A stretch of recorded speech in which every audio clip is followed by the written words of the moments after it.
I'm billionaire ఈరోజు మేము ఒక న్యూస్ క్యాజువల్గా చూసినామండి.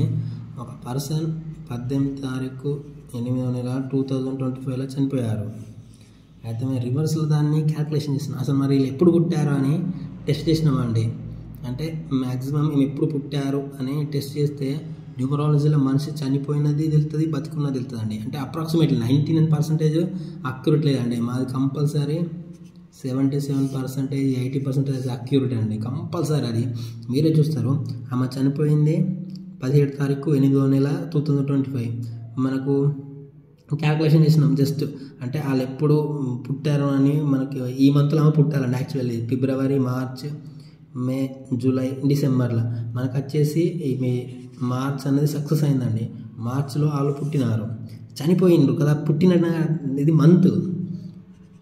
మంత్ మార్చ్లో పుట్టారు, డేట్ ఆఫ్ బర్త్ మంత్ అన్నట్టు. మళ్ళీ అదేవిధంగా చూసినాం. అసలు ఈమె 2025లో చనిపోయింది కదా, ఎప్పుడు పుట్టి ఉంటుంది మ్యాక్సిమం అనే క్యాల్కులేషన్ చేస్తే 1942 అన్న కావాలి, 78 అన్న కావాలి, 1997, 1936. ఈ 1952లో చూసినామండి. 52 అన్న కావాలి, 58, 57, 56 ఈ 8 ఇయర్స్లో కావాలని చూసినాము. మాకు వచ్చేసి 1955 అని చూపారండి. ఇక వాళ్ళ పైన డేట్ ఆఫ్ బర్త్.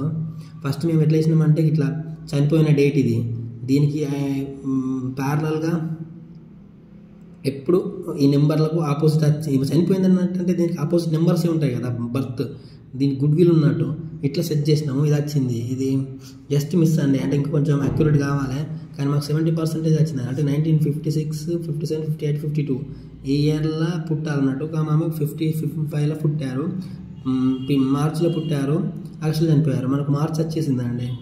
అంటే మనం చనిపోయింది ఆగస్టులో, కానీ పుట్టింది మార్చిలో. మనకు మార్చ్ వచ్చేసింది ఆల్రెడీ. ఒక ఇయర్ కొంచెం క్యాల్కులేషన్ మిస్ అయిపోయిందండి. అంటే అక్యురేట్ మనకు సెట్ అయితే లేదన్నట్టు. మేము కొన్ని నెంబర్స్ని ఫాలో చేస్తాము. ఈ డేట్ అనేది ఇప్పుడు ఇంకా ట్రయల్లో ఉన్నది, చేస్తున్నాము. మనకు ఈ మంత్ ఇయర్స్ అయితే 72, 75%, 80% అక్యురేట్ అయిపోయినాయండి.